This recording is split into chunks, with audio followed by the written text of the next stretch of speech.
Orang cerdas tanpa akhlak akan sangat berbahaya ketika dia berkuasa.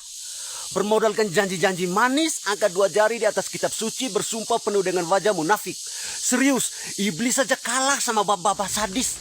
Ibu-ibu munafik juga. Selamat datang kembali di Lotumapi YouTube channel. Kita sudah memasuki season 2 dengan 2 episode sebelumnya. Pertama, ya semacam obrolan selamat datang kembali di season 2 antara saya dan Bung Hansel. Kemudian episode 47 itu part 3 bersama Coach Cletus Marcelinus Gabe. Pada episode ke-48 ini, di samping kanan saya sudah ada abang saya. Teman-teman pasti sudah kenal, sebagian besar dari pencinta Lotumapi pasti kenal beliau. Selamat datang abang. Selamat untuk Lotumapi. Kita kenal beliau ini di media sosial dengan nama udara ya. Iya. Nama udara atau nama kebun gitu. Sogalewa. Abang Sogalewa lah, katakan seperti itu. Kesempatan pertama saya beri kesempatan kepada abangku untuk menyapa teman-teman Lotumapi, memperkenalkan diri juga boleh. Silakan.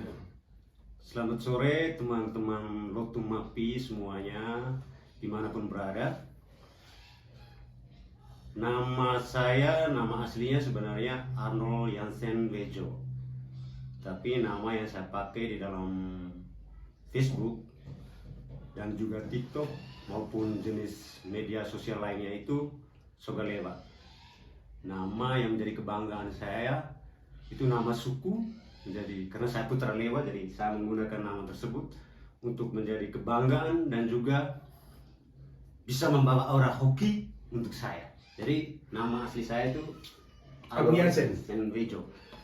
Biasa dipanggil orang tua Jansen, tapi di kalangan teman-teman sering mengenal saya Deja.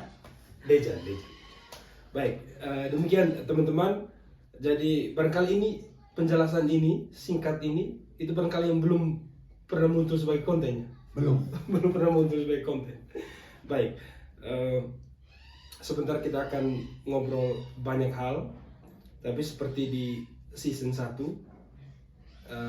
kalau saya yang menjadi hostnya, itu saya biasa buka dengan pertanyaan yang dalam bahasa Bung Hansel di balik lensa, sekaligus editor untuk episode ini. Itu Bung Hansel menyebutnya sebagai pertanyaan pilihan ganda. Jadi abang Jansen hanya memilih tanpa menjelaskan apa-apa. Baik, turun ke kebun atau naik kampung?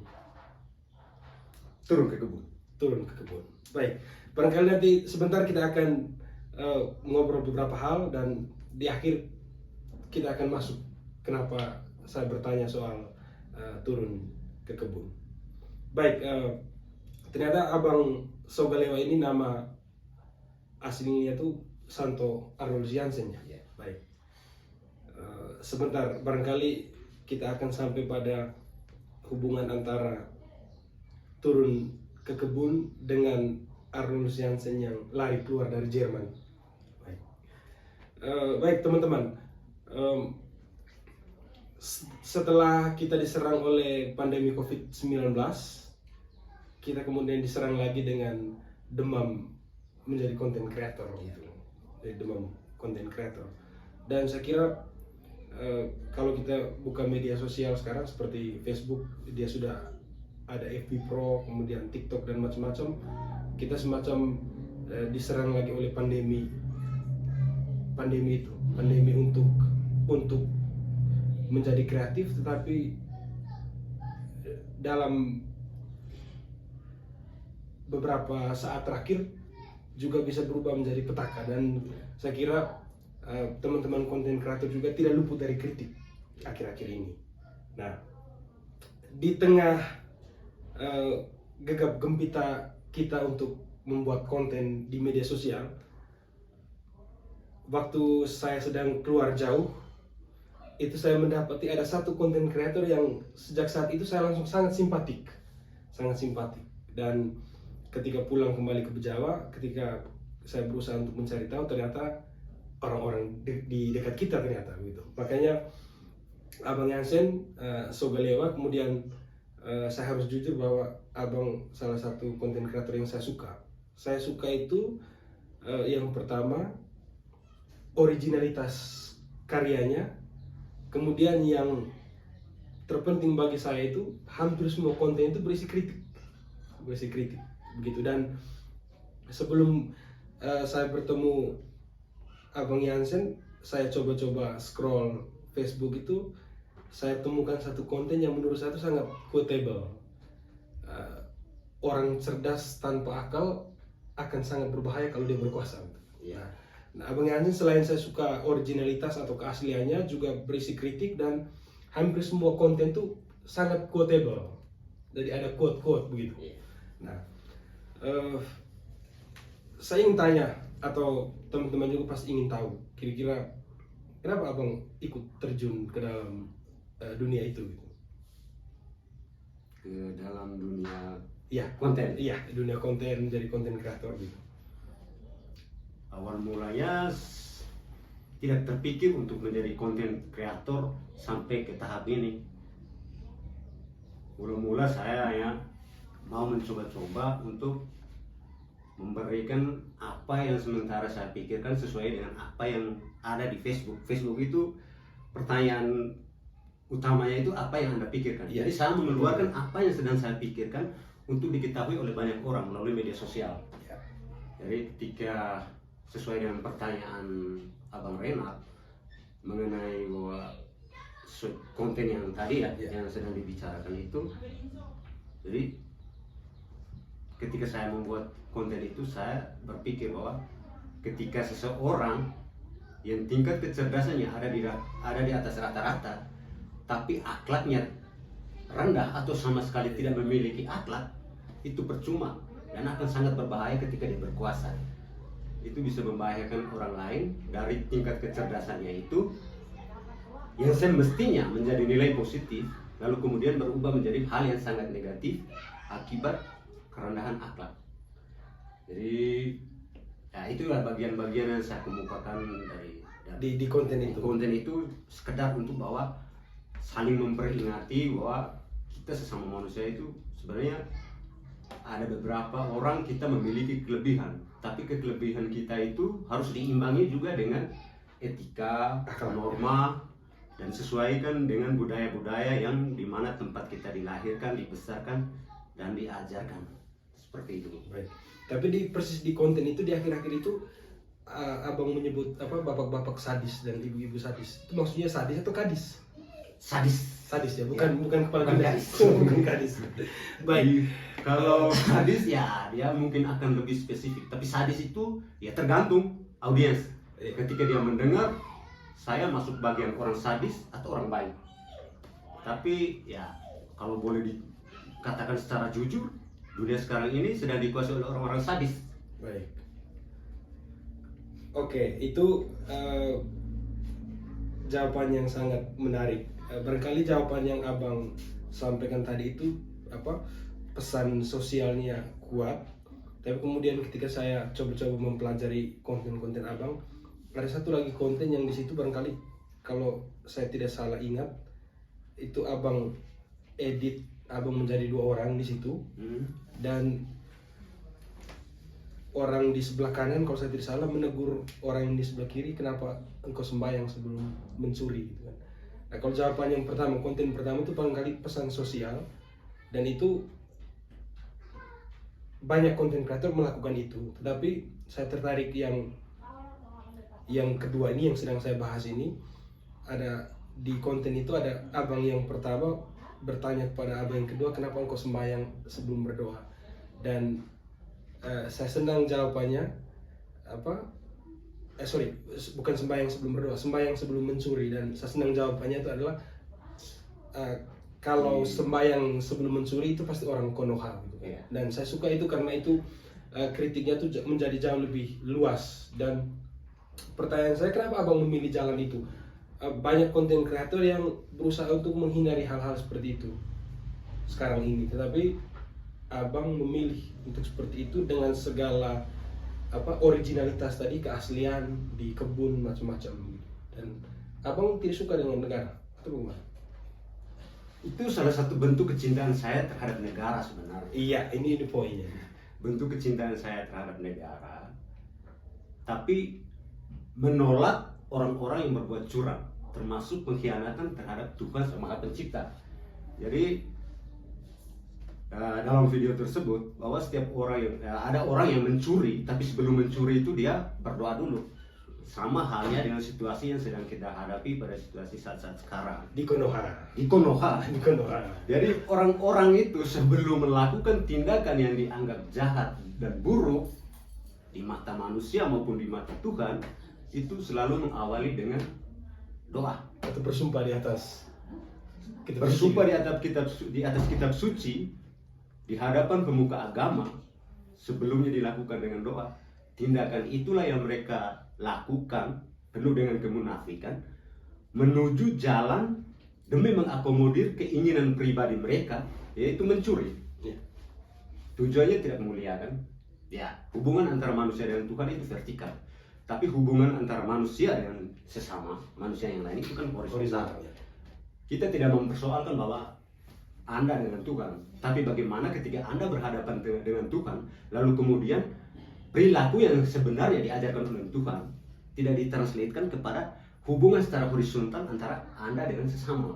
Jadi pada saat itu, kenapa saya harus buat begitu? Ya, mudah-mudahan dilihat, ditonton, dan didengar. Dan yang paling penting adalah apa yang saya omong ini, ya walaupun saya orang kebun, tinggal di ladang, penampilannya seperti sekarang, mudah-mudahan bisa didengar. Oke. Jadi harapan saya sih itu, sebelum mencuri usahakanlah jangan sampai menipu Tuhan lah. Iya. Itu perilaku kebanyakan orang di Konoha. Konoha Di Konoha. itu negara antah berantah. Negara di galaksi di negara Bima yang Sakti. negara yang hancur, yang tidak pernah kita harapkan kita ada di situ. Baik. Itu Abang Jansen sudah menjawab pertanyaan-pertanyaan kita dengan sangat menarik. Tadi Abang menyebut bahwa itu salah satu bentuk Abang mencintai negara, Iya. Konoha padahal ya. Iya. Mencintai Konoha yang kita tidak tahu itu ada di mana. Pertanyaan saya selanjutnya tuh, kenapa Abang memilih jalan itu? Abang berkebun, kemudian kenapa Abang tidak membuat konten tentang cara menanam jagung yang baik, atau bikin konten tentang pada umur sekian tanaman ini harus diapakan seperti itu. Tapi Abang memilih sambil berkebun, sambil mencintai gitu, mencintai dengan caranya Abang gitu kan. Kenapa Abang memilih jalan itu? Kenapa Abang tidak gabung di partai saja sekalian, atau gabung di LSM? Di situ juga Abang bisa mencintai negara dengan caranya Abang, tapi Abang memilih untuk berkebun. Di sela-sela itu Abang bikin konten, dan justru di situ ada kritik banyak gitu. Jadi awal mulanya itu kalau dilihat di konten-konten saya itu, dari awalnya itu saya prioritasnya kebun dan kepedulian terhadap lingkungan alam semesta. Oke. Jadi mulai dengan menanam, baik itu tanaman umur pendek, menengah, maupun tanaman umur panjang. Jadi semua itu saya lakukan. Lalu kemudian ada beberapa yang saya bagi di postingan-postingan saya, di Reels maupun di VOD. Lalu kemudian berkembang, saya membuat konten walaupun di kebun, tapi dengan membuat sebuah kritikan terhadap situasi yang sedang kita alami di negara kita tercinta ini. Jadi ketika saya menanam, itu prioritasnya itu individu. Oke. Jelas, apa yang saya tanam adalah apa yang saya panen, yang tidak mungkin saya bagi-bagi. Iya. Itu untuk saya. Tapi ketika kemudian saya beralih dari apa yang saya tanam, lalu kemudian saya kembangkan dengan kritikan-kritikan, itu berawal dari ketika saya mulai taat membayar pajak.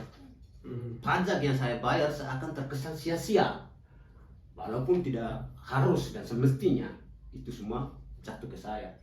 Tapi masyarakat banyak membutuhkan keadilan yang merata. Jadi banyak orang juga yang berpikir bahwa mereka mau bersuara, tapi bersembunyi di dalam rasa takut. Ketika saya ingin bersuara pada saat itu, ya harapan saya adalah suara saya bisa didengar untuk mewakili banyak orang. Dengan beberapa kritikan-kritikan yang mudah-mudahan didengar. Kalau untuk didengar ini bukan lagi untuk Konoha, itu yang saya cerita tadi, untuk Indonesia lah. Indonesia, baik. Ya, mulai dari DPR daerah, provinsi sampai pusat, kepala BUMN yang membuat kebijakan yang semena-mena ya demi mengakomodir keinginan individu. Ya, mudah-mudahan harapan saya mereka juga bisa mendengar, mereka juga bisa melihat itu bahwa ada masyarakat kecil yang melihat bahwa program kerja mereka itu hampir 85% itu tidak benar. Ada benarnya itu awal-awal sih, tapi kalau pertengahan dan akhir ya seperti yang kita ketahui, liga korupsi di Indonesia ini merajalela. Baik, itu menarik ini jawabannya. Kalau untuk berkonten, kira-kira Abang Yasin sudah jalan berapa lama nih? Untuk konten saya sampai hari ini 1 tahun 1 bulan. 1 tahun 1 bulan. 13 bulan berjalan. 13 bulan berjalan, dan sepantauan saya sudah cukup beredar kemana-mana ya. Atau bahasa istilah kita sekarang sudah viral. Cukup viral gitu. Beberapa FYP ya kan, dan itu teman-teman bisa cek sendiri di akun Facebook Sogalewa, pernah di screenshot kan beberapa video yang FYP itu selama 13 bulan Abang bekerja sendiri? Ya, saya sendiri. Bekerja sendiri. Sutradara saya sendiri, produser saya sendiri, kameramen saya sendiri, aktor juga pun saya sendiri. Itu yang harusnya bisa pekerjaan yang harus dikerjakan oleh belasan orang, Abang melakukannya sendiri. Pasti ada kesulitan. Untuk kesulitan, kendala sejauh ini ya berdasarkan tanggapan audiens, ya saya harus mengakui bahwa kualitas audio maupun kualitas visualnya itu ya boleh dikatakan hampir mendekati buruk sebenarnya. Hampir mendekati buruk. Abang tidak sendirian, Lot Mapi juga begitu. Lot Mapi juga begitu.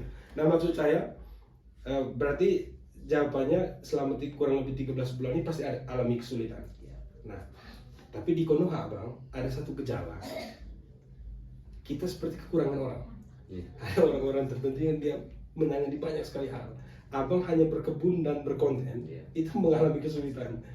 Kira-kira bagaimana menurut tanggapan Abang? Ini di Konoha ada orang-orang tertentu yang dia banyak hal yang dia kerjakan, dan ketika kita tanya kan kadang jawaban mereka ya tidak sulit gitu kan. Padahal Abang hanya 2 dan sulit gitu.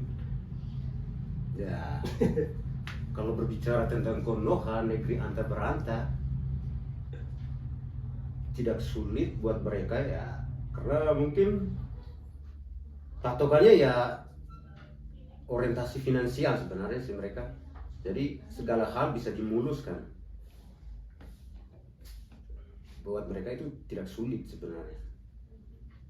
Yang sulit justru kita yang menjadi korban. Jadi cara mereka mempersulit kita itu akan terlihat seperti tidak sulit dari beberapa argumentasi yang mereka bangun. Mungkin apa pertanyaannya ini bisa saya kurang nyambung sebenarnya sih. Nah, maksudnya begini. Tadi kan abang sempat singgung sedikit selama kurang lebih 13 bulan itu berkebun dan berkonten itu Abang juga mengalami kesulitan dalam beberapa hal, sehingga dan itu kan berdampak pada seperti kualitas video, kualitas audio. Jadi karyanya tidak maksimal untuk yang konten gitu. Nah, tapi di Konoha ada orang-orang yang dia menangani banyak hal begitu. Nah, maksud saya apa ya, korelasinya sama pengalaman Abang gitu. Kalau mereka tidak mengalami kesulitan berarti mereka bukan manusia gitu ya. Ya, Harusnya sulit ya gitu kan. sebenarnya sulit. Tapi harusnya sulit sih. Tapi kalau mereka membuat pernyataan bahwa tidak sulit, berarti ya orang-orang tersebut sedang ada dalam kondisi bahwa segala hal yang buat orang lain itu sulit, buat mereka itu tidak sulit, karena ya itu orientasi, segala bentuk keinginan dari dalam yang ingin mengakomodir apa yang mereka inginkan, apa yang sedang mereka pikirkan, dan apa yang sedang mereka butuhkan. Jadi buat orang lain itu berat, tapi buat mereka itu hal yang mudah-mudah saja. Ini quote dari Sogaleva. Hal-hal yang membuat banyak orang sulit itu bagi orang tertentu tidak sulit. Iya. Nah, ini menarik sekali. Oke, Abang, kita coba ke pertanyaan yang saya sempat singgung di awal. Barangkali saya pribadi bukan konten kreator. Mungkin beberapa teman di Lotomapi mereka konten kreator, tapi kalau saya pribadi bukan konten kreator. Barangkali ada hukumnya, sesama konten kreator dilarang saling mengkritik gitu. Nah, di awal tadi kan saya singgung soal akhir-akhir ini ada banyak sekali kritik terhadap para konten kreator, mereka yang menggunakan konten-konten tertentu untuk tujuan mereka gitu kan. Misalkan yang harusnya orang kedukaan berduka, maka gunakan itu sebagai konten untuk FYP dan macam-macam. Bahkan saya pernah lihat satu postingan, ada yang meninggal seperti itu, kemudian entah suaminya gitu, lalu bagian dari keluarganya memposting itu, dan semua orang jangkauan luas FYP dan macam-macam. Nah, akhir-akhir ini konten kreator dikritik gara-gara itu, dan beberapa teman saya di Facebook terutama, mereka secara lugas dan terbuka menyampaikan bahwa teman-teman yang bergiat dalam dunia itu mereka berani menghapus atau memblokir teman-teman itu yang yaitu menggunakan hal-hal yang tidak seharusnya dijadikan konten, tapi mereka gunakan itu sebagai konten. Jadi kurang lebih tanggap, Abang bisa menanggapi atau Abang juga bisa mengkritik begitu? Kalau ini kita lihat dari peraturannya, dalam aturan dan kebijakan yang dibuat oleh Meta, hal itu tidak berlawanan. Jadi hal itu tidak berlawanan. Meta, dalam aturannya Meta itu tidak ada seperti itu. Selain konten berbau sara, kekerasan, eksploitasi anak, terus kemudian dengan tindakan perbuatan yang mengarah ke pornografi. Ya. Sedangkan yang seperti itu sebenarnya dalam kebijakan Meta itu tidak ada. Tapi bukan karena tidak adanya di dalam kebijakan Meta, lantas kita bisa berbuat bahwa hal itu tidak melanggar peraturan yang dibuat oleh Meta. Jadi saya bisa buat supaya saya bisa FYP, bukan. Hal itu sebenarnya tidak boleh, karena secara sosial kita sebagai orang Indonesia, orang-orang yang memiliki nilai budaya yang tinggi, dilahir dan dibesarkan secara budaya, jadi hal-hal itu sebenarnya tidak perlu dilakukan. Jadi lebih kepada hukuman sosial sebenarnya, bukan kebijakan dan peraturan yang dibuat oleh Meta. Kalau kebijakan dan peraturan yang dibuat oleh Meta itu tidak masuk, itu tidak masuk. Tapi karena kita adalah warga negara Indonesia yang baik dan benar, serta dilahirkan dari anak-anak yang dibesarkan dengan budaya yang baik, jadi hal itu sebenarnya tidak perlu dan tidak boleh dilakukan.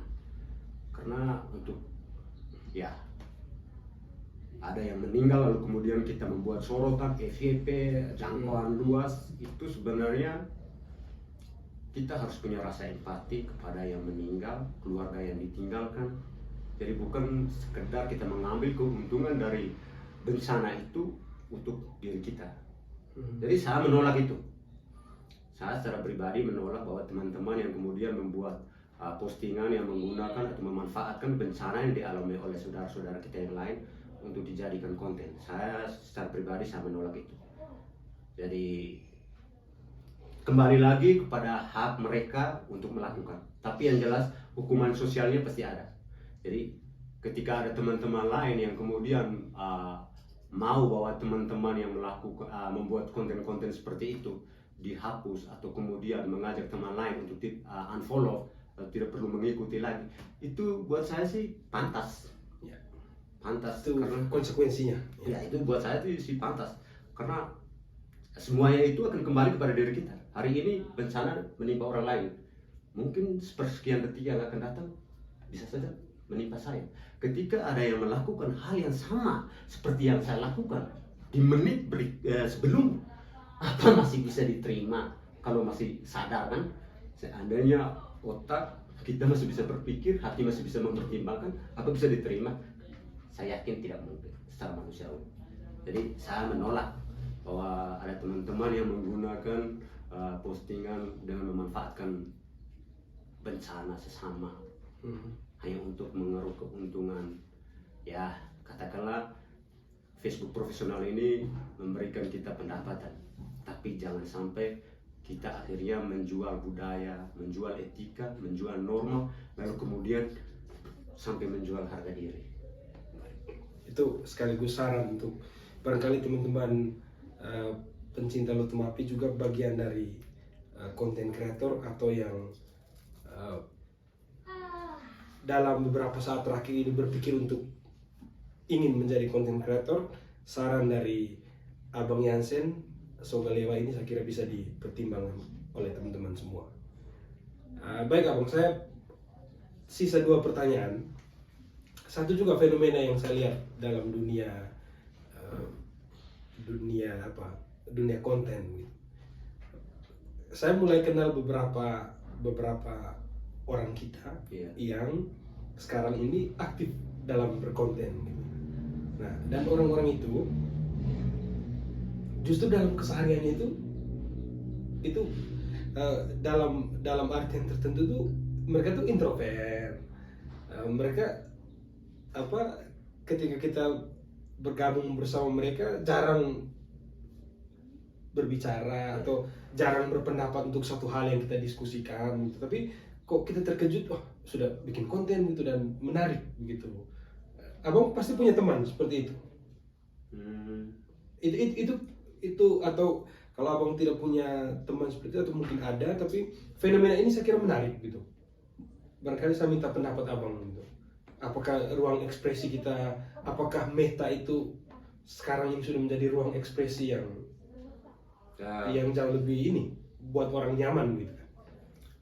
Kalau saya sih untuk punya teman secara pribadi yang seperti itu, ya karena saya background saya di kebun. Setiap hari, setiap waktu saya habiskan waktu di kebun, jadi yang bertemu secara langsung tidak ada. Tapi ketika saya scroll biasanya di Facebook itu saya sering temukan orang-orang yang ada di sekitar juga yang setiap harinya sebenarnya tertutup, dan kemudian ketika masuk di dunia maya khususnya Facebook profesional itu, kemudian dia menjadi seolah-olah berubah jati dirinya. Jadi ya buat saya itu sih wajar sih sebenarnya. Karena kalau mau berbicara tentang ego, saya sih tidak berpikir bahwa itu sebenarnya di luar daripada urusan saya sebenarnya. Itu ya antara dia serta audiens yang terlibat ke dalam video yang dia buat sebenarnya. Tapi ada juga yang beberapa memberikan nilai-nilai positif.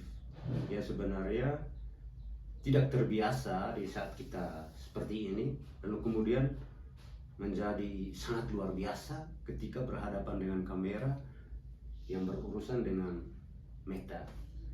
Lalu kemudian ada yang sebenarnya seharusnya tidak, ya orang-orang yang boleh dikatakan wah sopan di dunia nyata, lalu kemudian berubah. Ya itu sih buat saya sih, secara pribadi saya tidak bisa menganggap itu bahwa itu kelemahan maupun kelebihan mereka. Ya itu ya itu artinya itu fenomena yang ya sudah kita terima saja. Bisa saya harus bisa menerima itu karena saya terlahir di situasi pada saat ini. Ya sudah, tetap bagaimanapun saya harus menjalankan apa yang mau saya tunjukkan itu. Ya itulah karakter saya. Sedangkan urusan teman-teman ya saya tidak bisa membatasi atau mendorong mereka untuk melakukan hal-hal yang baik, yang negatif cenderung ke negatif, tapi kalau untuk positif 100% saya dukung.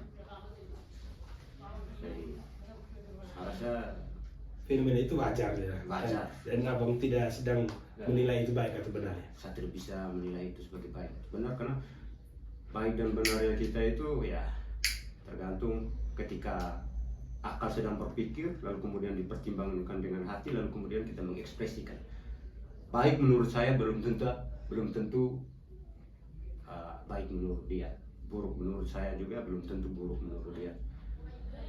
Hanya sebatas saran kalau ingin supaya kita bisa menunjukkan ekspresi kita, ya paling kurang ya yang berbau positif, jangan sampai kita mengarah ke hal-hal yang negatif. Itu artinya ini media sosial yang bisa dilihat dan dijangkau oleh banyak orang. Selain mensiderai kita secara pribadi, kita juga mensiderai marwah keluarga besar, orang-orang yang kita kenal, saudara, teman. Ya, saya sih harapnya seperti itu. Jadi tetap menunjukkan jati diri kita yang sesungguhnya. Dolar ini ya buat saya sih lumayan, tapi jangan sampai kita hanya karena dolar lalu kemudian kita kehilangan jati diri. Buat saya seperti Nama baik dan sebagainya. Iya. Baik, saya coba pelajari konten-konten abang. Kalau di season 1 kan pakai istilah apa, riset kecil-kecilan. Saya coba mempelajari konten-konten abang, kemudian di situ saya coba menyusun dia itu seperti apa ya, seperti puzzle-puzzle yang terpisah tuh. Kemudian saya susun dan di situ saya menemukan semacam satu kesimpulan bahwa saya secara pribadi itu senang dengan konten-kontennya Sogalewa, dan ketika saya mempelajari konten-konten itu, pesan-pesannya sudah dari tadi kita sudah obrolkan, dan saya mendapat semacam satu kesimpulan bahwa konten kreator itu harus well educated harusnya. Iya. Menjadi konten kreator itu harusnya bukan kita terdidik dalam arti harus melewati sekian tahap sekolah formal, bukan. Maksudnya jadi konten kreator itu haruslah orang yang terdidik, begitu kan artinya. Nah, di situ saya menemukan kesimpulan itu. Saya suka pesan-pesannya, saya suka apa, pertama-tama saya nonton itu, kalau saya tidak salah konten-konten tentang apa ya, saya lupa ya. Awal-awal saya akhirnya tertarik itu, dan saya senang karena apa, disampaikan dengan kalimat yang bagus. Beberapa orang yang bertanya kepada saya karena mereka dengar logatnya, mereka ini pasti orang Jawa. Beberapa tuh bertanya kepada saya, jangan sampai ini pegawai atau guru yang kemudian sedang berkebun, karena kalimat-kalimat itu bagus gitu. Kalimat-kalimatnya bagus gitu. Jauh lebih bagus dari khotbah-khotbah para pastor hari Minggu malah. Begitu. Kalimat-kalimatnya bagus, tersusun secara baik. Ada beberapa kata serapan itu akhirnya menarik begitu, dan dari situ saya kemudian mengambil semacam kesimpulan, menjadi konten kreator hari-hari ini ya harusnya well educated begitu, harusnya sudah terdidik dengan baik lah, sehingga kontennya bagus, pesannya dapat, cara menyampaikannya menarik, dan juga itu tadi tidak mengeksploitasi kesedihan atau duka orang lain gitu. Nah, gimana respon abang? Ini saya tidak sedang memuji, tapi memang ya itulah fakta gitu kan. Saya kira beberapa teman juga setuju. Nah itu silakan teman-teman kasih komentar itu di kolom komentar. Sebelumnya saya terima kasih kalau bisa, artinya ketika ternyata konten saya diterima secara positif oleh kalangan luas ya. Saya terima kasih banyak. Saya bukan orang yang terdidik secara formal, tapi ya saya dibesar dan dididik dengan pengalaman. Oke. Quote. Beberapa daerah di Indonesia itu sudah saya jelajahi, jadi saya mempelajari karakteristik dari tiap-tiap orang di daerah. Lalu kemudian saya juga sering berkomunikasi dengan mereka dengan berbagai dialek. Lalu kemudian ada beberapa bahasa yang saya petik sedikit-sedikit untuk mengikuti. Rajin juga membaca, jadi mungkin hal itulah yang membantu saya akhirnya ketika dalam membuat konten, redaksi atau perbendaharaan bahasa yang saya gunakan itu ya sudah dipertimbangkan secara matang. Walaupun konten saya itu terkadang instan, angkat handphone langsung ngomong, tapi semuanya itu seolah-olah sudah terkonsep di dalam pikiran. Jadi ya itu bukan satu yang kebetulan sih. Kalau saya mau bilang itu hanya karena saya rajin sih membaca. Jadi rajin membaca, dan saya lebih senang mendengar ketika ada orang yang tingkat pemahamannya lebih di atas saya itu berbicara. Di saat itu saya akan menjadi pendengar yang baik. Nah, hal-hal itulah yang membuat saya kemudian pada saat ini ketika teman-teman menganggap bahwa ada perkembangan, terima kasih banyak. Tapi itulah buku yang saya baca, orang yang saya temui, mereka itu adalah guru dan juga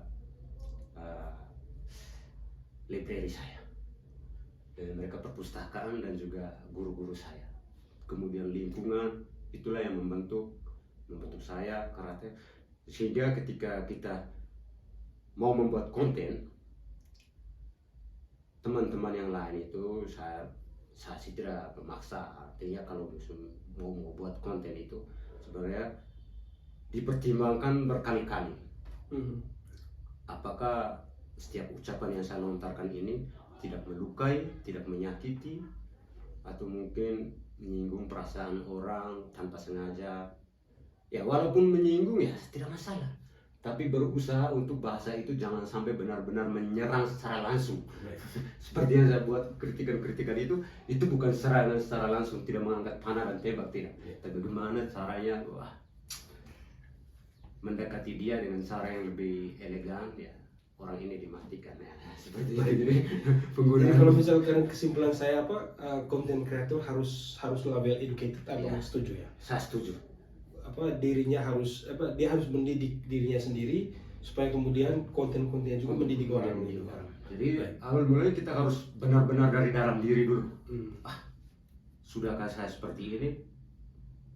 Bisa, mampu ke saya untuk melakukan ini, sehingga apa yang kita tunjukkan itu diserap dengan baik oleh orang lain, bahwa ternyata harus begini. Ini media sosial, jadi mungkin ada yang kurang, beberapa hal yang kurang, kita akan belajar lagi dari orang lain. Lalu kemudian jika ada orang lain yang menganggap bahwa ada kelebihan yang kita miliki, itu bisa diambil orang lain. Ini media sosial, jadi kita saling memberi.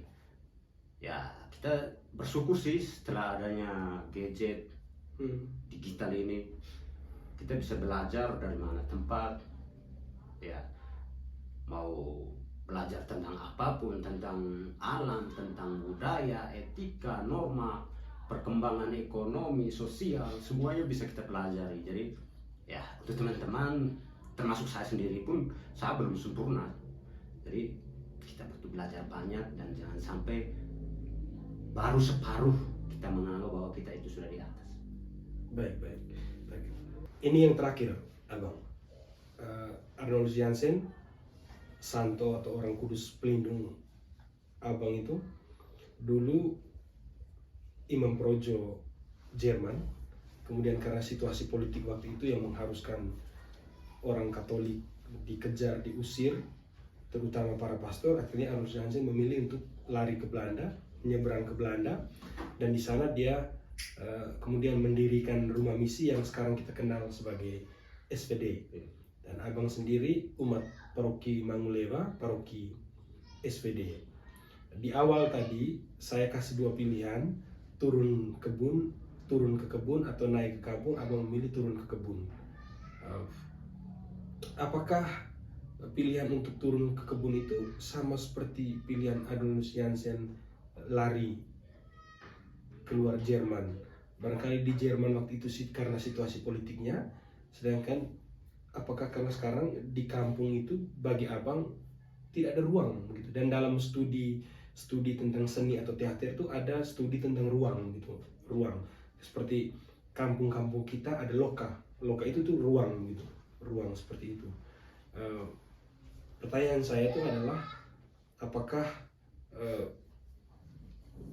pilihan orang untuk menjadi content creator, memanfaatkan media itu karena ruang ekspresi kita itu makin terbatas gitu. Kalau berbicara tentang ruang berekspresi, saya waktu di kampung tidak dibatasi untuk berekspresi. Tapi ini lebih kepada pemikiran secara pribadi bahwa saya harus ke kebun. Karena di kebun itu tujuan saya adalah berkebun. Lalu kemudian disandingkan dengan bermedia sosial atau berkonten ini, bermain Facebook profesional itu menjadi bagian dari tambahan sih sebenarnya, bagaimana saya mengekspresikan tentang apa yang sedang saya pikirkan, termasuk ya dalam konten-konten saya terakhir mengkritik kebijakan pemerintah itu, lalu kemudian menunjukkan kemampuan yang dipikirkan secara pribadi bahwa pola penanaman apa itu ketika saya melakukannya di kebun itu ya tidak masuk sebenarnya ya. Jadi bukan ruang ekspresi saya yang dibatasi di kampung, tapi lebih kepada bahwa apa yang mau saya tunjukkan ini diekspresikan di tempat yang layak dan benar, yaitu kebun. Jadi termasuk semuanya, termasuk dengan mengkritik. Apa yang kau kritik? Lu aja nggak kerja kok. Kalau saya di kebun terus kemudian saya kritik, ya sudah, berarti masuk.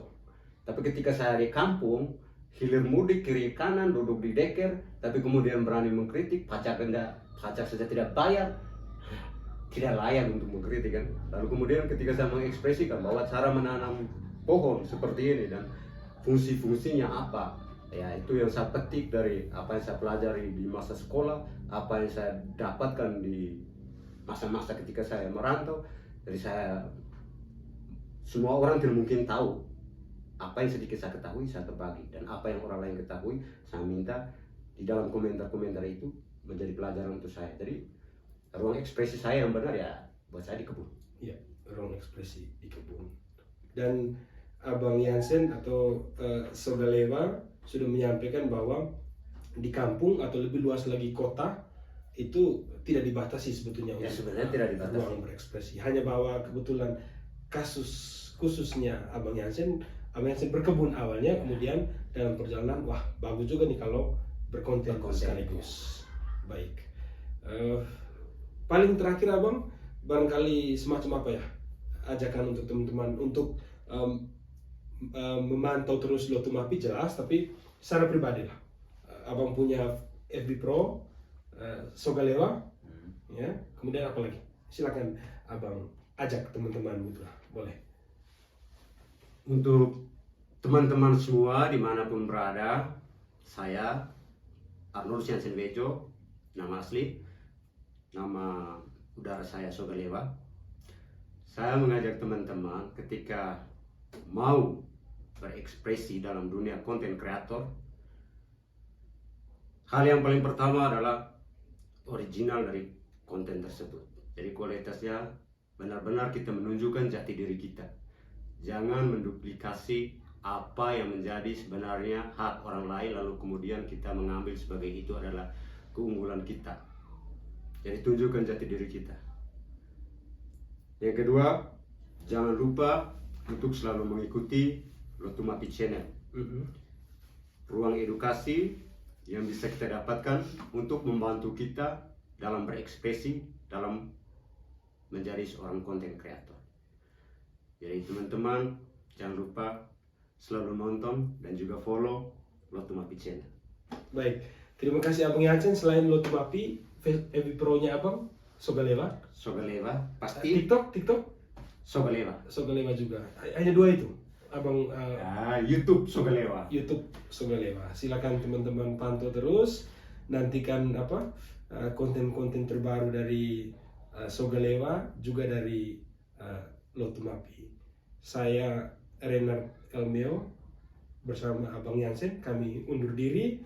Sampai jumpa di obrolan-obrolan selanjutnya. Terima kasih banyak Abang. Berdebat di media sosial tidak akan menjadikan kita apapun tanpa adanya karya di dunia nyata. Apalagi menggunakan akun palsu. Buang-buang kuota, rentan pengangguran, emosi sendirian. Tidak keren.